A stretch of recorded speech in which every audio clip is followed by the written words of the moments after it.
Thank you for that beautiful musical selection. Janet Reno was sworn in as the nation's 78th Attorney General by President Bill Clinton on March 12, 1993. From 1978 to the time of her appointment, Ms. Reno served as the state attorney for Dade County, Florida. Ms. Reno was born and raised in Miami, Florida, where she attended Dade County Public Schools.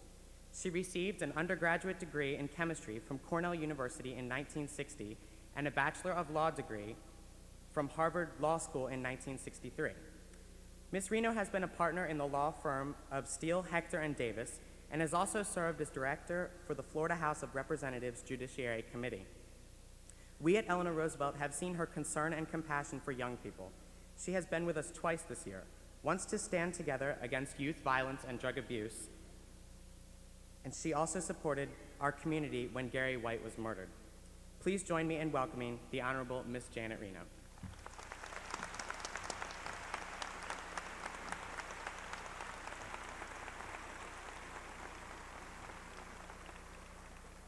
Congratulations to each one of you. This is a wonderful school, and I am so proud of the students, for I watched you grapple with the issues of youth violence and do it with eloquence and common sense. I watched you deal with the tragedy and do it with kindness and compassion and caring. You represent the very best among young people in this nation, and what you have done in this school should carry you forward for many years to come. It was just 40 years ago that I stood in your shoes. I just went to my 40th high school reunion this past week. I talked with my music teacher. I heard from my coaches, my American history teacher, so many different people who touched my life. And now, as I have traveled around the country as Attorney General, I keep running into them. The people that you surround you here today will be part of your life for all time to come. And so from this community where many of you were born, from this wonderful high school where you have learned, from the friends, the family, the teachers who have touched your life, you will draw strength and courage and wisdom for the rest of your life. As you leave the school today, stop and cherish the people who have touched your lives, the teachers that have made a difference, the family that sacrificed for you, the friends that have stood by you. And then, for the rest of your life, reach out and touch others and help them along the way. As you go out to use the education you have received here, be yourself.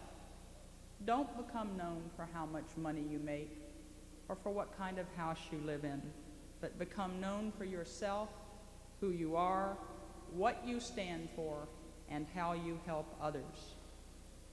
But you may ask, how can I help others?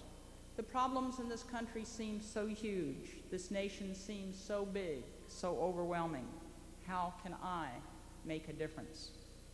Each one of us can make a difference. Think about the people that have made a difference in your life.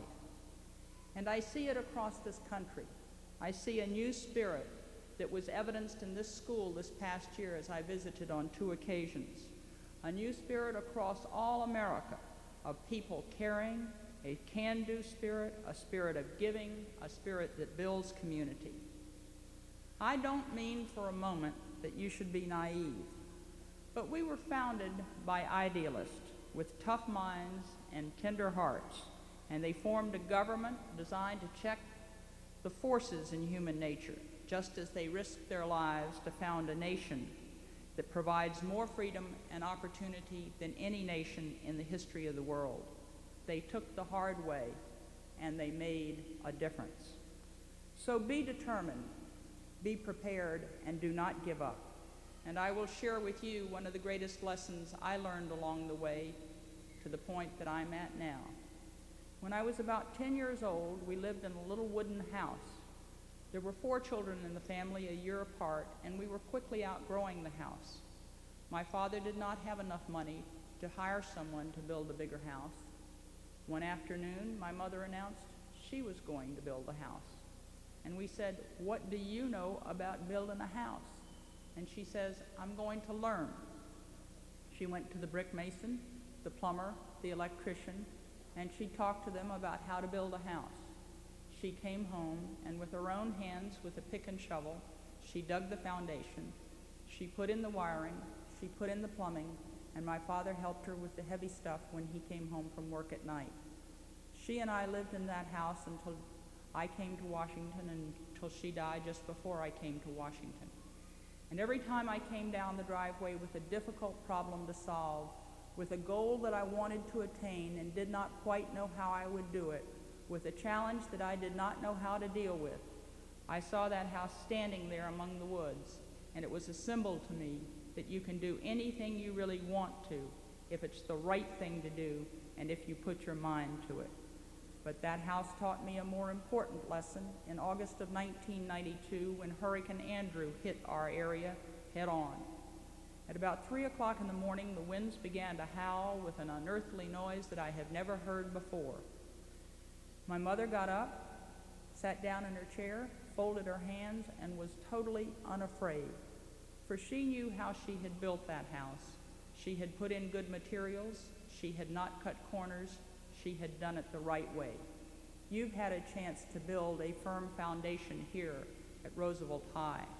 Now is the time to go forward. And know that the steps along the way will not be easy, but build your life the right way. Do it the right way, and you will come out better in the end. But some of you may say, I'm not going to have any money. We got ready to go to college, and we said, how will we afford college? There will be 4 of us in college at the same time. And my mother said, if you really want to go to college, you can do it. You can wait tables, you can work, you can make a difference in your own life. And that's what we did. And then some people said, ladies don't become lawyers. You can't go to law school. Ladies can't go to law school. And I said, well, I'd like to try. I came home after graduating from law school, and law firms would not give me a job because I was a woman. 14 years later, one of those law firms made me a partner. And 3 years ago, nobody said that I couldn't be Attorney General. Just stick to your guns, and you can be what you want to be.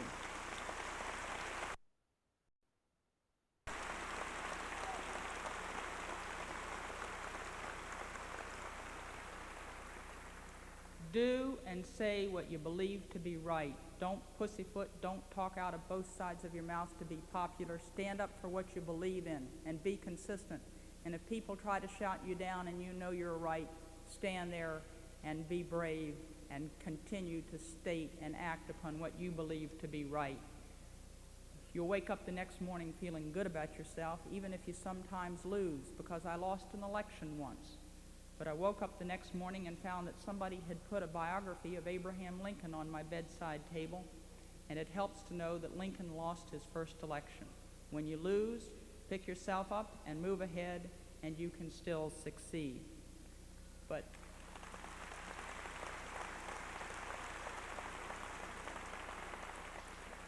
But along the way, don't forget to laugh at yourself.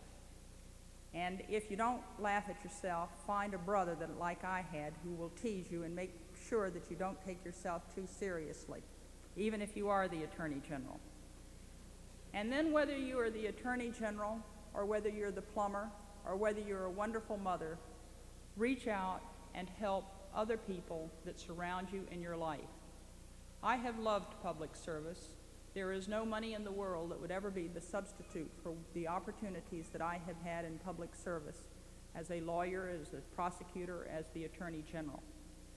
Yes, you get in your the headlines in the newspaper, and people cuss at you and criticize you and call you names. But when you realize that you've helped someone, that you've made a difference in lives, where you have helped a victim, where you've helped a lady get child support, then you know that all the criticism is worth the rewards. But it's not just public service that will give you an opportunity to serve. Each one of us can make a difference in our community just by looking out for others. This school is a classic example in some of your community service initiatives. Recently, I saw a mother volunteering at 5 o'clock in the afternoon at an elementary school to help teach other people's children how to read. A police officer was volunteering in the same school. She had already done one shift from 7 to 3, but on her own time she went to tutor youngsters. An 84-year-old man once told me that he volunteered 3 mornings a week for 3 hours each morning, and the teacher stood up and said he's the best thing that's happened to the kids in the class. I don't care whether you're 84 or 18, each one of us can make a difference and touch the life of one other person.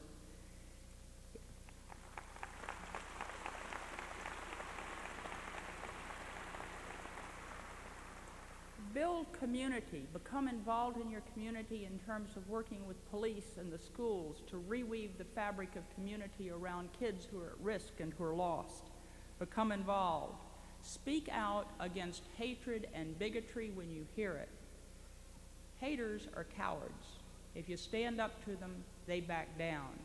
Make sure that you stand up and appreciate the diversity of your community. Speak out for the rights of all people, and let no one be the victim of bigotry and racism that can tear a community apart.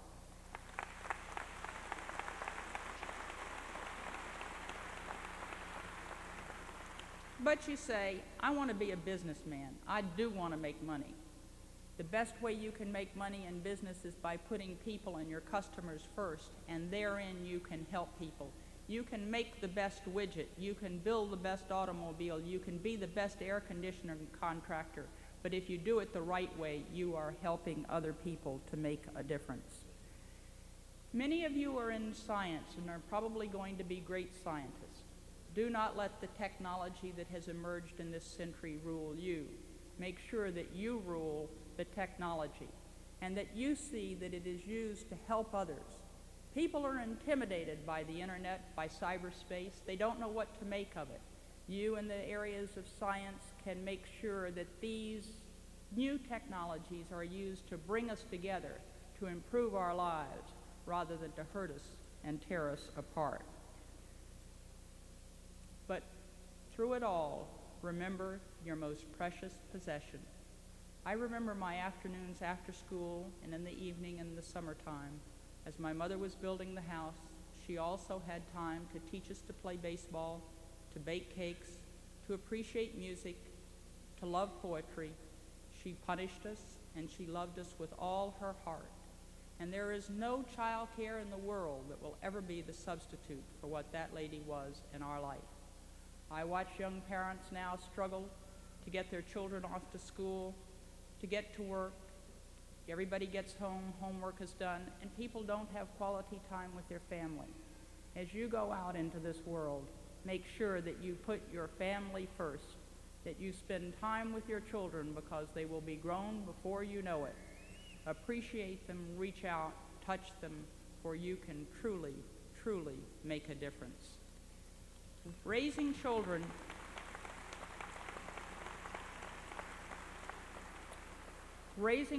is the single most difficult thing I know to do. It takes hard work, love, intelligence, and an awful lot of luck. But it is probably the most singularly rewarding thing that you can do if you do it right. About 1984, a friend died, leaving me as the legal guardian of her 15-year-old twins, a boy and a girl. The girl was in love, and I've learned an awful lot about raising children in the last 10 years. But when I put her on the plane to send her to college, and when she graduated cum laude in 3 years, and on each occasion threw her arms around my neck and said, "Thank you, I couldn't have done it without you," those moments are as rewarding or more rewarding than anything I have ever done professionally. So, as you leave this wonderful high school, take the spirit that I have sensed here every time I have been to you, your school, or around you, and go out into the world to help other people, to make a difference, to touch the lives of all. God bless you, and congratulations.